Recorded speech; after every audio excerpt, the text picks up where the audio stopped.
Hello friend, I am doctor Harshad Rawal, MD homeopaths और मेरी channel में आपका स्वागत है। मित्रों, आज का वीडियो में हम डिस्कस करेंगे एक्जिमा, जिसको खरजवा भी बोलते हैं। और एक्जिमा ऐसा रोग है, ये फंगस का रोग है। 10 में से 4 लोगों को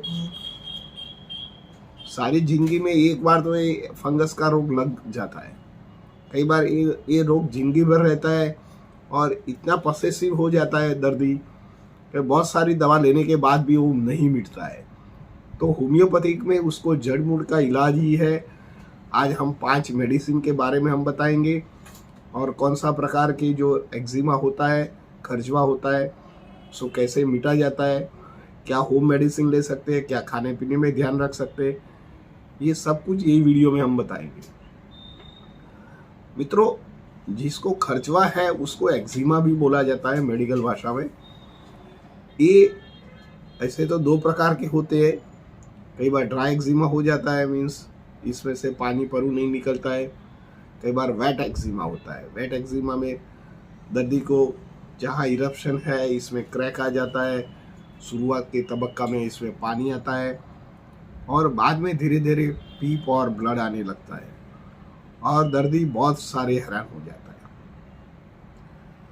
है। ऐसे जो खरजवा है ये एक फंगस रोग है। हमारी हाइजीन मेजरमेंट नहीं होता है तो ये हमारे कानों के पीछे हो जाता है, गले के पीछे हो जाता है, बगल के पार्टों में, अंगुली के आजू बाजू में, हाथ पैर में, गुप्तांगों में और नी में आजू बाजू ऐसे ड्राइनेस इरप्शन शुरुआत में निकलता है। कई बार एक्जिमा को सोराइसिस भी डॉक्टर बोलते हैं। सोराइसिस के जो स्पॉट होता है इसमें इचिंग नहीं होता है, क्योंकि जो इसमें इन्फेक्शन नहीं होता है, ये स्ट्रेस की वजह से होता है। सपोज आपको एक्जिमा हो और आपको इचिंग आती है, अंदर से पानी परु निकलता है और सिमिलर जो डिजीज़ लगता है, पर आपको इसमें संदेह करने का है कि भाई जो सोराइसिस स्पॉट होता है इसमें इचिंग एब्सेंट होता है, एक्जिमा में इचिंग प्लस होता है। तो ड्राई एक्जिमा में दर्दी को धीरे धीरे जहाँ भी स्पॉट होता है ये छोटा हो जाता है, धीरे धीरे 1 रुपये का सिक्का होता है इतना बड़ा हो जाता है। और कई बार ये इतना ड्राई होता है कि यही एरिया में जो स्किन होता है रफ हो जाती है, स्किन का स्ट्रक्चर चेंज हो जाता है, स्किन का ब्यूटिफिकेशन चेंज हो जाता है और दर्दी को इचिंग रहता है। जैसे दर्दी कुछ विरुद्ध आहार खाता है, बहुत ऑयली चीज़ खाता है और शुगर वाला खाता है, तुरंत इचिंग आने लग जाता है। और जब भी सोप लगाता है तो भी इचिंग बढ़ता है। इसी तरह वेट एक्जिमा में कई बार अंगुली के आजू बाजू में, कई बार कानों के पीछे, कई बार हाथ पैर में बड़े बड़े इरप्शन निकल आते हैं। इसमें इचिंग होता है, जलन होता है, बर्निंग होता है, पानी निकलता है, परु निकलता है। शुरुआत में तो ये छोटे छोटे रेड कलर के बूंद आते हैं, बाद में ये येलोइश हो जाता है, इसमें पीप निकलता है और दर्दी के ये स्किन अनहेल्दी लगता है। जैसे जहाँ कीचड़ होता है और ऊपर से ड्राइनेस हो जाता है ऐसा लगता है। दर्दी थोड़ा भी दबाता तो इसमें पेन, पानी या परु निकल आता है और आजू बाजू के जो बॉर्डर होता है रेड होता है, इचिंग होता है।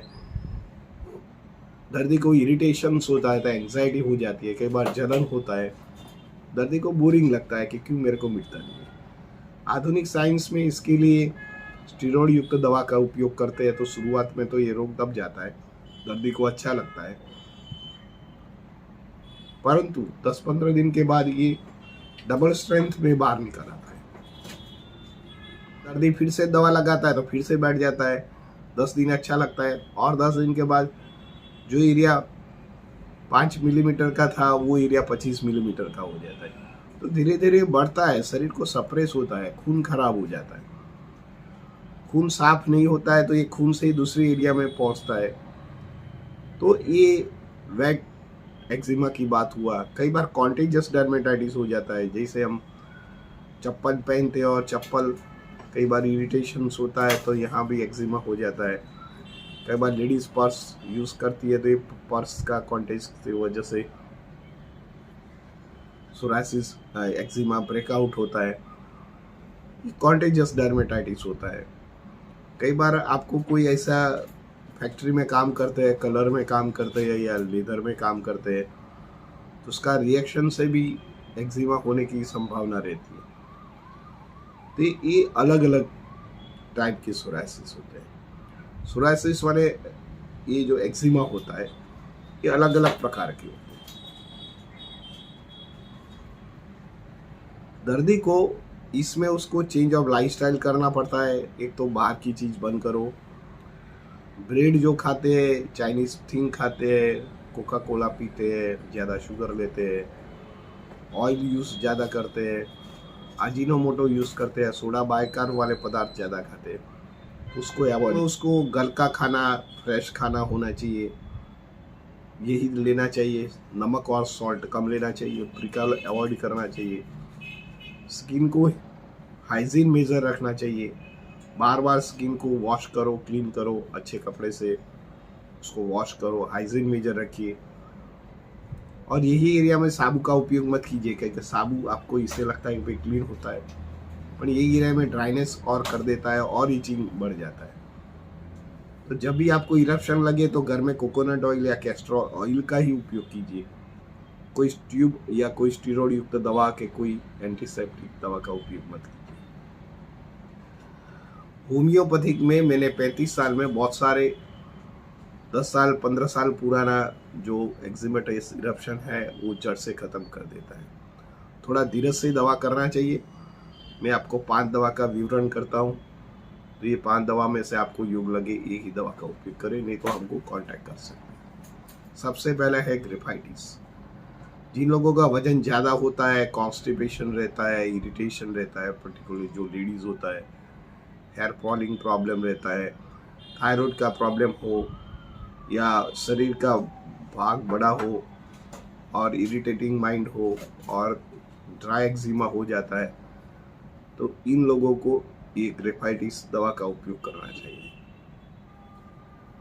दूसरा नंबर की दवा है पेट्रोलियम।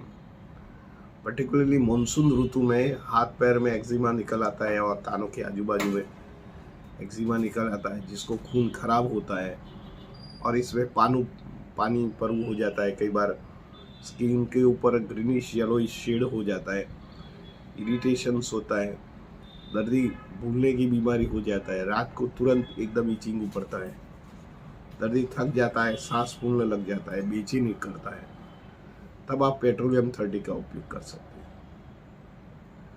थर्ड नंबर की सल्फर दवा है। शुरुआत के तबक्का में जिन लोगों को कोई भी इरप्शन हो, सपोज डायग्नोसिस नहीं होता है, सोरासिस हो या एक्जिमा हो या स्कैबिस हो, तो आप सल्फर का उपयोग कर सकते हैं। सल्फर व्यक्ति क्या होता है, बराबर नहाता नहीं है, हाइजीन मेजर नहीं करता है और उनका स्किन का स्ट्रक्चर होता है कि थोड़ा भी छील जाए तो वहीं से परु पानी निकल आता है, गले में थायराइड निकल आता है और अनहाइजीन मेजर ज़्यादा करता है, क्लीन ठीक नहीं रखता है और इचिंग करता है, तब आप सल्फर का प्रयोग कीजिए। फोर्थ नंबर की दवा है रस्टॉप।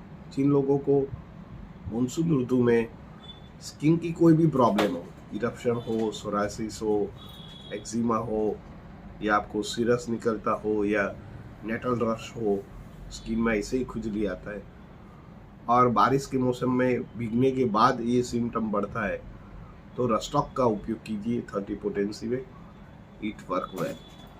मित्रों, कई बार लीवर खराब होने के कारण हमारा खून में सफाई नहीं होती है और बार बार शरीर में एक्जिमा, ड्राई और वेट एक्जिमा निकल आता है, तब आप लाइकोपोडियम का उपयोग कीजिए। लाइकोपोडियम जिन लोगों को पास में कोई जॉन्डिस हुआ हो या लीवर की कोई भी बीमारी हो, तो इसमें ये दवा कुछ अमोघ औषधि है।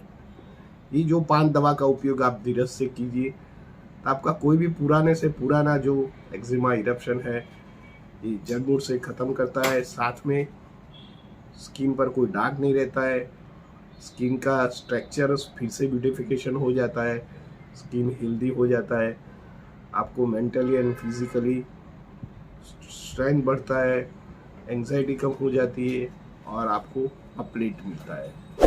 मित्रों, मेरा वीडियो आपको कैसा लगा? अच्छा लगता है तो लाइक कर दीजिए, शेयर कर दीजिए।